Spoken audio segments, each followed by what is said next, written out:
आज टॉपिक क्या है? प्रकाश का अपवर्तन। अभी तक आपने प्रकाश का अपवर्तन, ठीक है, अभी तक आपने पढ़ा प्रकाश का परावर्तन क्या होता है। आपने सिंपली क्या करा, प्रकाश के परिवर्तन में प्रकाश की तरह आती थी, टकरा के वापसी पलटती थी। Yes sir. प्रकाश का क्या था? परावर्तन। लेकिन इस घटना में क्या हो रहा है, प्रकाश के अपवर्तन में क्या होता है कि प्रकाश टकरा कर वापसी नहीं बल्कि उसके अंदर ही क्या हो जाता है, घुस जाता है, एंट्री कर लेता है। Yes sir. इस घटना को कहते हैं प्रकाश का अपवर्तन। लेकिन इसमें बड़ी खास बात यह है कि जैसे ही प्रकाश जो है एक कहां से आ रहा, बताओ, ओ से आ रहा है, कहां जा रहा है, कहां जा रहा है। अब जैसे ही एक माध्यम से दूसरे माध्यम में एंट्री कर लेता है तो प्रकाश अपने रास्ते में क्या हो जाता है, भटक जाता है। क्या हो जाता है? भटक जाता है। तो देखो, मान लीजिए प्रकाश स्रोत जो है कहां से चल रहा था, ओ से। जैसे ही दूसरा मीडियम है, जैसे क्या आया, दूसरा मीडियम में माध्यम है। देखो ऊपर वाला माध्यम क्या है, तो नीचे वाला।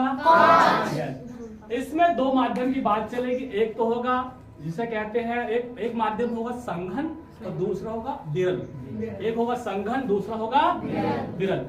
विरल वो माध्यम होते हैं जिस चीज के मॉलिक्यूल्स यानी कि अणु, यानी छोटे छोटे कण से बनी हर चीज, जितनी दूर होगी, जो मॉलिक्यूल्स है यानी कि कण है, जितने दूर होंगे उसे कहेंगे हम विरल। क्या कहेंगे? विरल। और जिसके मॉलिक्यूल्स यानी कि अणु जो है जितने पास होंगे जिस माध्यम में जिस चीज के, उसे कहते हैं संघन।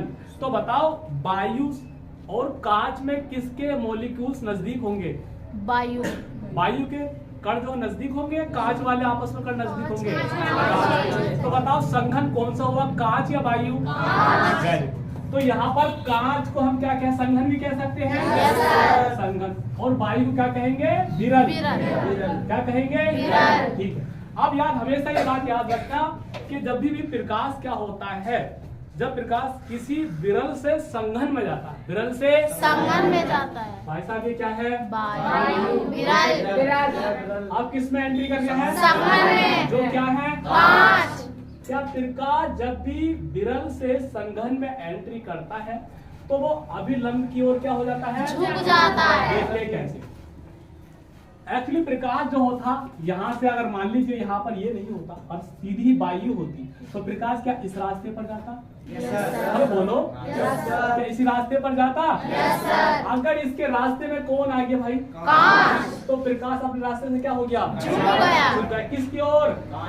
अभिलंब। ठीक है, किसकी ओर? अभिलंब। हाँ, तो इस घटना को हम क्या कहते हैं? प्रकाश का अपवर्तन। अब देखो, जैसे बहुत सारे एक्सपेरिमेंट हैं। अभी क्या है देखना, जैसे भी आपने देखा होगा, पेन है, और पेन किसी भी पानी के भरे गिलास में रख देंगे तो क्या वो ऐसी दिखती है? नहीं ना। क्या होता है कि अपने पानी के अंदर का जो हिस्सा उससे हटा हुआ दिखाई देता। और ये जो घटना होती है प्रकाश का परावर्तन बताता है। क्या अपवर्तन? क्योंकि प्रकाश की किरण जैसे ही पानी में किसी दूसरे माध्यम में एंट्री करती है तो वो क्या करता है कि प्रकाश जो अभिलंब की ओर झुक जाएगा, अभिलंब से बाहर चला जाएगा। यानी बहुत सारी घटना। अभी बताओ, प्रकाश विरल से किसमें गया है? संघन में। इसमें बड़ी खास बात यह होती है, आने वाली किरण को क्या कहते हैं? अपनी किरण।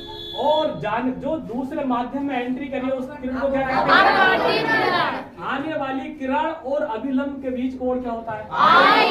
ठीक है। Yes sir. अब जैसे ही बिंदु O पर पहुंचती है भैया, तो क्या करती है? अपने रास्ते पे भटक गई, Yes, sir. किसकी ओर झुक गई?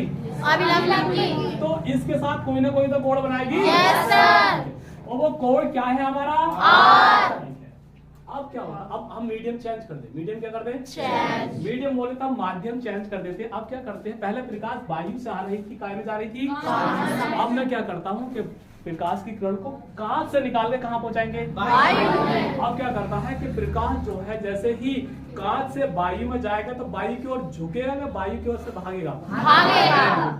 अब जैसे मेरे पास कांच का एक माध्यम है, यस सर। इसमें मान लीजिए कोई प्रकाश की किरण है, O से आके कहाँ पर टकराई? ए पर। जो इस किरण को क्या कहते हैं? आपतित किरण। अभिलंब से कोई कोण बनाया? Yes sir. क्या नाम है उसका? आई। और जैसे ही अब ये दूसरे माध्यम में पहुंची, किसमें पहुंची? वायु। विरल है कि संघन? विरल। क्या है? अब जैसे विरल में पहुंचती है, अब संघन से भैया विरल में पहुंचेगी तो अभिलंब की ओर आएगी, अभिलंब की ओर से भाग जाएगी। भाग जाएगी। अच्छा मुझे बताओ, आई जो है आई बड़ा है क्या आर? आर। वेरी गुड, क्योंकि आर का कोड क्या है, बड़ा रहेगा किससे?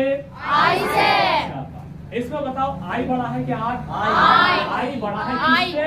आर से। वेरी गुड, ठीक है। तो ये प्रकाश के क्या है, प्रकाश के अपवर्तन के लिए है ना, परावर्तन अपवर्तन बेटा, अपवर्तन। ठीक है।